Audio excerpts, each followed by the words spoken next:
السلام علیکم ورحمۃ اللہ وبرکاتہ، اعوذ باللہ من الشیطان الرجیم، بسم اللہ الرحمن الرحیم۔ آیت نمبر 133۔ وسارعوا، اور دوڑو، الی مغفرۃ، بخشش کی طرف، من ربکم، تمہارے رب کی طرف سے، جو یعنی کہ بخشش تمہارے رب کی طرف سے ہے، وجنت، اور جنت کی طرف، ارضھا، جس کی چوڑائی، السماوات والارض، آسمانوں اور زمین جتنی ہے، اعدت، تیار کی گئی ہے، للمتقین، پرہیزگاروں کے لیے۔ ایک دوسرے سے سبقت لے جاؤ، ایک دوسرے سے بڑھنے کی کوشش کرو۔ مغفرت کے اعمال کون سے ہیں؟ بے شک آپ اس کو نوٹ کر لیں۔ پہلے تو پچھلے گناہوں سے توبہ ہے، جب بندہ توبہ کر لیتا ہے تو پھر وہ گناہ نہیں کرتا۔ پھر آئندہ گناہوں سے بچنے کا عزم کرنا، ارادہ کرنا کہ آئندہ جو کام پہلے کر لیے اب نہیں کرنے۔ اور تیسرا، ہر قسم کے نیک کام کرنا۔ یہ تین اعمال جس کے اندر یکجا ہو جائیں گے تو پھر بخشش اس کے لیے خود اپنے رب سے دعا کرے گی، اللہ اسے بخش دے، بخشش اس کے لیے ہو جائے گی۔ پھر اللہ فرماتا ہے نا، ساریو، دوڑو، بھاگو بخشش کی طرف اور اس جنت کی طرف۔ ظاہر ہے بخشش کا الٹیمیٹلی منزل، جو ہماری بخشش کی ڈیسٹینیشن ہے، جو ہمارا مقام و مرتبہ ہے، جو منزل ہے، وہ الٹیمیٹلی جنت ہی ہے۔ اور جنت کے علاوہ کوئی ٹھکانہ نہیں ہے، نہ اعراف پہ سکون ہے، نہ جہنم میں، نہ محشر میں۔ اگر کہیں سکون ہے تو وہ جنت ہی میں ہے۔ تو جنت الٹیمیٹلی ہماری ڈیسٹینیشن ہے، ہماری منزل ہے۔ ہم نے آخر کار وہیں جانا ہے جہاں ہمارے حضور ہیں، جہاں انبیاء اور اولیاء ہیں، جہاں صحابہ اور صالحین ہیں، جہاں اہل بیت کرام ہیں، وہیں جانا ہے، وہی ہماری منزل ہے۔ تو اس منزل کے لیے ہمیں ان تین چیزوں کو فوکس کرنا ہے۔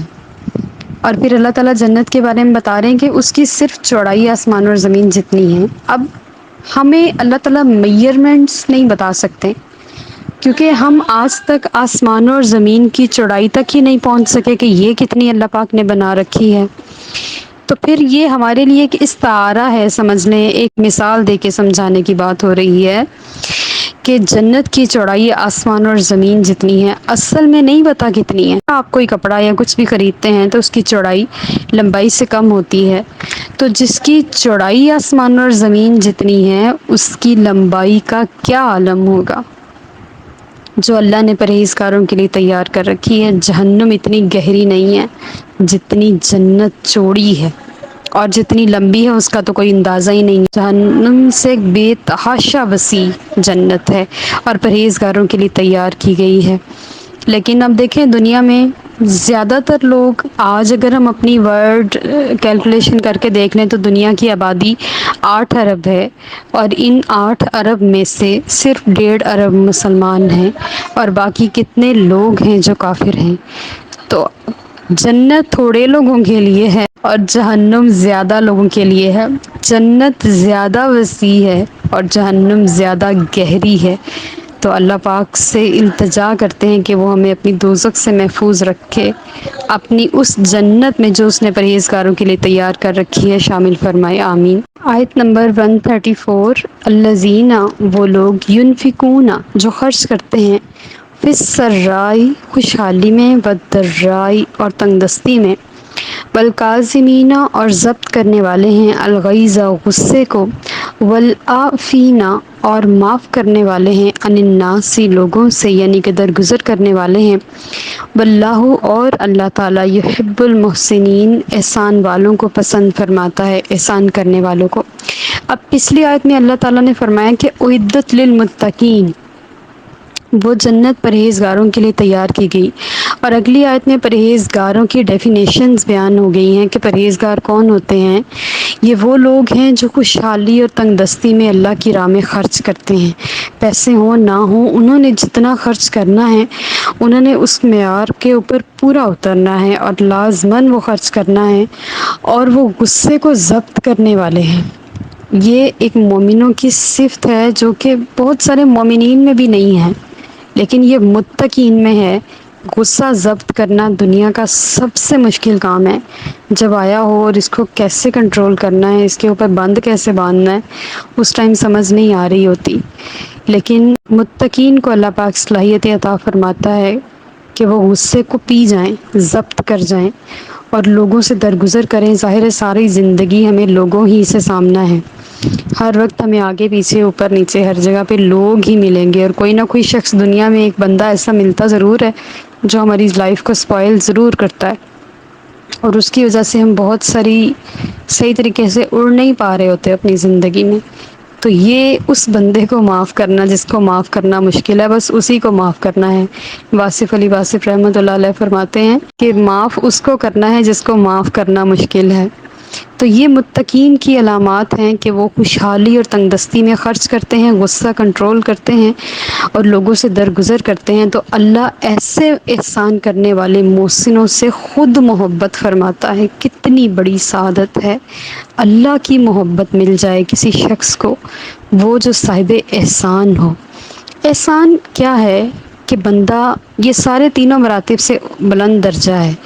انسان اپنے دشمن سے بھی انتقام نہ لے، اسے دل سے بھی معاف کر دے، اس پر احسان بھی کرے، تب بندہ اپنے رب کا محبوب بنتا ہے اور اللہ اپنے بندے کو محبوب بنا لے۔ آیت نمبر 135، والذین، اور وہ لوگ، اذا جب، فعلوا کر بیٹھے، فاحشۃ کوئی برا کام، او ظلموا یا ظلم کریں، انفسہم اپنے آپ پر، ذکر اللہ تو اللہ کا ذکر کرنے لگتے ہیں، فاستغفروا اور معافی مانگتے ہیں، لذنوبہم اپنے گناہوں کی، فمن یغفر الذنوب اور کون بخشتا ہے گناہوں کو، الا اللہ سوائے اللہ کے، ولم یصروا اور نہیں اصرار کرتے یا کھڑے رہتے، علی اس پر، ما فعلوا جو ان سے سرزد ہوا، وہم یعلمون اور وہ جانتے ہیں۔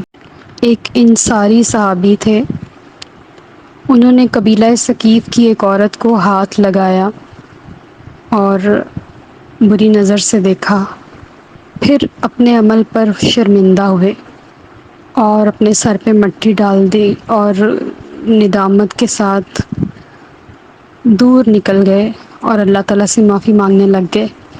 تو ان کے حق میں اللہ پاک نے یہ آیت نازل فرمائی۔ ابھی انہوں نے کچھ کیا نہیں تھا، یعنی کہ کسی حد تک نہیں پہنچے تھے، لیکن بس اتنا سا عمل بھی انہیں اللہ تعالیٰ سے بہت شرمندہ کروا گیا۔ تو اللہ پاک نے ان کے حق میں یہ آیت نازل فرمائی کہ وہ لوگ جب ان سے کوئی برا کام ہو یا اپنی جان پہ ظلم کریں، جان پہ ظلم کرنا یہ نہیں ہے کہ خود کو مارنا پیٹنا یا نقصان پہنچانا، خود کو دوزخ میں ڈالنا جان پہ ظلم کرنا ہے، خود کو ایسے اعمال میں جکڑ لینا جو دوزخ میں جانے کا سبب ہو، یہ ظلم ہے جو بندہ اپنی جان پہ کرتا ہے، گناہ ظلم ہے جو بندہ خود کو دوزخ میں ڈالنے کے لیے کرتا ہے۔ تو آیت تو ان صحابی کے حق میں ہی نازل ہوئی، لیکن تا قیامت اس کا حکم ہم سب کے لیے ہے کہ جب بھی کوئی برا کام ہو جائے، کوئی فحش یا کوئی بھی ظلم اپنی جان پہ ہو جائے، تو اس کا طریقہ کار یہ ہے کہ فوراً اللہ تعالیٰ کی بارگاہ میں جھک جائیں، اس کا ذکر کریں، اس سے معافی مانگیں، یا اللہ یہ ہم سے غلطی سے ہو گیا، شیطان کے بہکاوے میں، نفس کے بہکاوے میں، یا کسی کمزور لمحے کی زد میں آ کے ہو گیا، تو اپنی رحمت سے ہمیں معاف فرما دے۔ تو آگے آیت کا یہ حصہ اتنا خوبصورت ہے، وَمَن يَغْفِرُ الذُّنُوبَ إِلَّا اللَّهُ، کون بخشتا ہے گناہوں کو اللہ کے سوا؟ جب بندہ سارے کام چھوڑ کے اس کی بارگاہ میں آ کے بیٹھ جائے گا تو کیا وہ گناہ نہیں بخشے گا؟ اس کے سوا تو کوئی رب ہی نہیں ہے، اس کے سوا تو کوئی پالن ہار ہی نہیں ہے، اس کے سوا تو کوئی ہے ہی نہیں جو گناہوں کو معاف کرے۔ بادشاہ وہ، حکومت اس کی، بادشاہت اس کی، دونوں جہاں اس کے، سب کچھ اس کا۔ تو ہمارے گناہوں کو بخشنے والی ایک ہی ذات ہے اور وہ اللہ کی ذات ہے۔ اور اللہ تعالیٰ فرما رہے ہیں کہ ان مومنوں کی، ان خوش قسمت لوگوں کی نشانی بھی یہ ہے کہ جو وہ کام ایک بار غلطی سے کر بیٹھتے ہیں، پھر وہ دوبارہ اس پہ اصرار نہیں کرتے، دوبارہ نہیں کرتے، جان بوجھ کے وہ کام دوبارہ نہیں کرتے، بے دھیانی میں یا کسی اور وجہ سے ہو جائے تو الگ بات ہے، لیکن جان بوجھ کے وہ اپنے اس عمل کو دہراتے نہیں ہیں، کیونکہ وہ ایک بار اس کے اوپر بہت ساری معافی مانگ چکے ہوتے ہیں، اور پھر جب اللہ تعالی معاف کر دیتا ہے نا تو بندے کو اس گناہ کی یاد بھی بلا دیتا ہے۔ تو یہ اللہ تعالی کی طرف سے ایک رحمت ہوتی ہے کہ وہ اپنے بندوں کو معاف فرماتا ہے، لیکن بندے اگر ہر وقت اس کی بارگاہ میں بیٹھے رہیں تو وہ پچھلے گناہوں کو مٹاتا چلا جاتا ہے اور نیکیوں کو ان کے نامہ اعمال میں شامل کرتا چلا جاتا ہے۔ آیت نمبر 136، اولئک، یہی وہ لوگ ہیں، جزاؤہم، ان کا بدلہ، مغفرۃ، بخشش ہے، من ربہم، ان کے رب کی طرف سے، وجنات، اور جنت ہے، تجری، بہتی ہیں، من تحتہا الانہار، ان کے نیچے نہریں، خالدین فیہا، اس میں ہمیشہ رہیں گے، ونعم اجر العاملین، اور بہت ہی اچھا اجر ہے عمل کرنے والوں کا، کام کرنے والوں کا۔ تو یہ وہی لوگ ہیں کہ جب وہ اپنے رب سے بخشش مانگتے ہیں، توبہ کرتے ہیں، تو اللہ ان کو اس جزا کے طور پہ بخشش عطا فرماتا ہے، اور اس بخشش کی صورت میں جنت عطا فرماتا ہے جن کے نیچے نہریں بہتی ہیں۔ جنت کیا ہے؟ جنت باغات کو کہتے ہیں۔ جس طرح ہمارے خوبصورت نارڈرن ایریاز ہیں، اللہ پاک نے اس میں اتنی خوبصورتیاں رکھی ہیں، اگر آپ میری بات مانیں تو سارے چینلز بند کر کے ڈسکور پاکستان دیکھیں، اور دیکھیں اللہ نے کتنا خوبصورت ہمارا پاکستان بنایا ہے، کتنے اچھے لوگ بنائے ہیں، کتنی اچھے دستکاریاں کرنے والے، محنت کش، اور کتنا خوبصورت ملک ہے۔ یہ نہیں کہ صرف نارڈرن ایریاز، ہر شہر، ہر خطہ، ہر کوچہ اللہ نے اتنا پیارا بنایا ہے، بس حکمران اچھے نہیں ملے، یہ ہماری بدقسمتی کہہ سکتے ہیں، لیکن ہمارا ملک بہت پیارا ہے، ساری دنیا کی تہذیبیں یہاں جمع ہوتی ہیں۔ تو اگر وہاں پہ دیکھیں تو باغات ہیں، اور گلیشیئر پگھلتا ہے تو آبشاریں بنتی ہیں اور اس سے نہریں بنتی ہیں۔ تو اللہ نے جنت بھی ایسی ہی بنائی ہے، یا شاید اس سے کئی گنا زیادہ حسین، لیکن ہمیں اس جنت کا چھوٹا سا نظارہ اپنے پاکستان کی صورت میں دکھایا ضرور ہے کہ اس طرح ہوگا، بلند مقامات ہوں گے، پہاڑی علاقے ہوں گے، وہاں پہ دودھ، شہد اور شراب طہور کی نہریں ہوں گی، پانی ہوگا، جو کچھ مانگیں گے وہ ہمارے لیے خادم بن کے ہمیں ملے گا، ہمیں کسی چیز کی اسٹرگل، محنت نہیں کرنی پڑے گی۔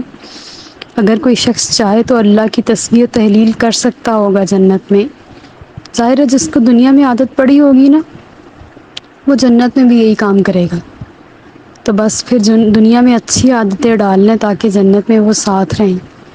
لیکن جنتیں بڑی خوبصورت ہیں، جنات ہیں، ایک جنت نہیں ہے، جنات ہیں، تو اللہ نے ان کے نیچے ندیاں جاری کی ہیں، اور وہ خالدین فیہا، اس میں ہمیشہ رہیں گے، کبھی نکلیں گے نہیں، اور یہ بہت اچھا اجر ہے عمل کرنے والوں کے لیے۔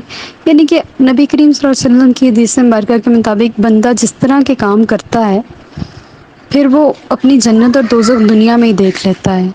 اگر وہ جنتی ہے تو اللہ اس سے جنت والے کام لے لیتا ہے، اگر وہ دوزخی ہے تو اللہ اسے دوزخ والے کام دنیا میں لیتا ہے۔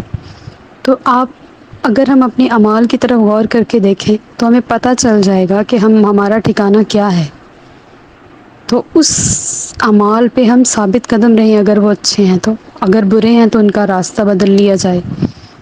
اور ظاہر اچھے برے کی تمیز تو سب کو ہے، ہماری تعلیم ہمیں یہی سکھا رہی ہے نا، ہمارے اتنے اتنے بڑے ادارے ہیں، اتنی اتنی مہنگی ہم فیسیں کتابیں بھر کے ڈگریاں لے رہے ہیں، تو وہ ہمیں سکھا رہے ہیں کہ اچھا اور برا کیا ہے، تو ہم اپنی زندگی سے جان سکتے ہیں کہ اچھا اور برا کیا ہے۔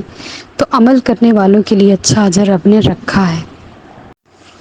آیت نمبر 137، قد خلت، گزر چکی، من قبلکم، تم سے پہلے، سنن، قاعدے یا سنتیں یا طریقے یا اصول، یہ سنن سنت سے لفظ نکلا ہے۔ فسیرو، پس سیر کرو، یہ اردو کے قریب ترین لفظ ہے، فی الارض، زمین میں، فانظرو، اور دیکھو، کیفا، کیسا، کانا، عاقبۃ، انجام ہوا، المکذبین، جھٹلانے والوں کا۔